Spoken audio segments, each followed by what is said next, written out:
चुनावों से पहले राज्यों के सीएम पद पर बदलाव करने की बीजेपी में परंपरा सी बनती जा रही है और अब बीजेपी की नजर है कर्नाटक पर, जहां साल भर के अंदर ही विधानसभा चुनाव होने हैं। ऐसे में राज्य में बड़े बदलाव के संकेत मिलने शुरू हो गए हैं। तो अब सवाल उठता है कि कर्नाटक में आखिर किसकी जाने वाली है कुर्सी? कहीं बसवराज बोम्मई पर ही तो नहीं है बीजेपी आलाकमान की नजर? कर्नाटक में बीते साल ही येदियुरप्पा को हटाकर राज्य की कमान बसवराज बोम्मई के हाथ में सौंपी गई थी, लेकिन अब कयास है कि बसवराज बोम्मई की भी कुर्सी जा सकती है, क्योंकि अगले साल राज्य में विधानसभा चुनाव हैं और चुनाव से करीब एक साल पहले ही प्रदेश भाजपा में गतिविधियां तेज हो गई हैं। अब खबर है कि पार्टी आलाकमान एक बार फिर नेतृत्व में बदलाव करने की मूड में है, जिसके लिए मुख्यमंत्री बसवराज बोम्मई को बुलावा भेजा गया है।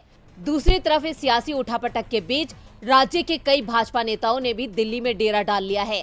हालांकि दावा किया जा रहा है कि बोम्मई का दिल्ली दौरा मंत्रिमंडल विस्तार को लेकर है, लेकिन खतरा उनकी ही कुर्सी पर मंडराता नजर आ रहा है, क्योंकि बोम्मई के नेतृत्व में पार्टी राज्य में कुछ खास प्रदर्शन नहीं कर पाई है, जिसका ताजा उदाहरण है पिछले साल अक्टूबर में हुए उपचुनाव।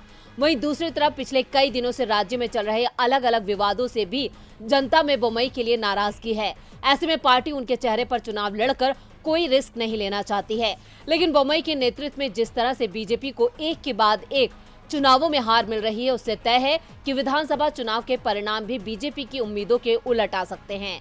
इसलिए पार्टी ने यहां बड़े बदलाव की तैयारी कर ली है। इतना ही नहीं, बीजेपी का केंद्रीय नेतृत्व बसवराज के कामकाज से नाखुश भी है। दरअसल बीजेपी की चिंता राज्य में बसवराज की लोकप्रियता में तेज गिरावट ने बढ़ा दी है। स्थानीय निकाय चुनावों में सीएम खुद विधानसभा क्षेत्र हानागल में पार्टी को हार से नहीं बचा पाए।